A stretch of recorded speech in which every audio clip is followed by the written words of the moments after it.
चुनावी वर्ष में बीजेपी और कांग्रेस नेताओं के उत्तराखंड दौरे को लेकर सियासत तेज हो गई है।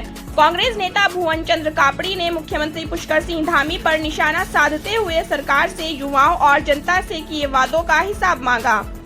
कापड़ी ने रोजगार पलायन आयोग और महिलाओं के खाते में राशि देने के वादों पर सवाल उठाए।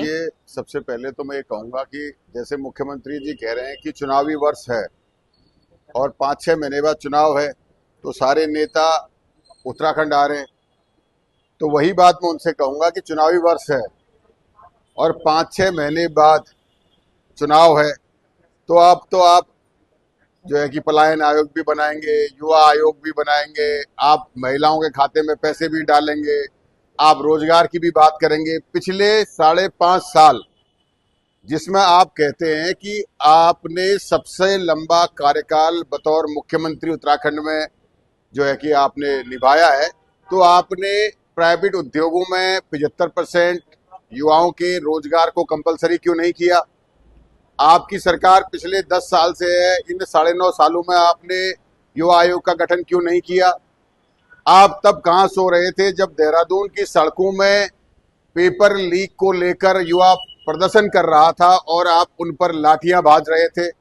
आप आज भी कहां सोए हैं जहां एलटी का रिजल्ट निकल गया है, डॉक्यूमेंट वेरिफिकेशन की डेट 1 महीने आगे निकल गई है।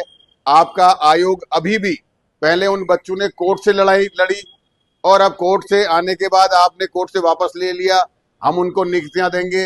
नियुक्तियां देने में आपने 1 साल लगा दिया, 1 साल के बाद नियुक्तियां दी तो अब डॉक्यूमेंट वेरिफिकेशन में आपने 1 महीना लगा दिया।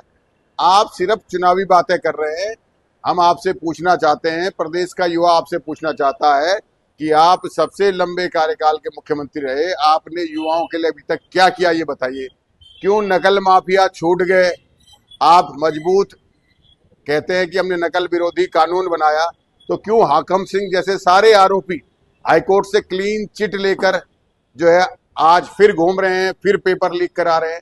तो इन सब बातों का जवाब दीजिए। अब ये चुनावी वर्ष है, उत्तराखंड का युवा और उत्तराखंड की जनता इस बात को जान रही है। चुनाव में आने के लिए आप सारी बातें करेंगे, लेकिन आपने किया क्या उस पर चर्चा कीजिए। क्या करेंगे ये तो अब आने वाला समय और जनता बताएगी।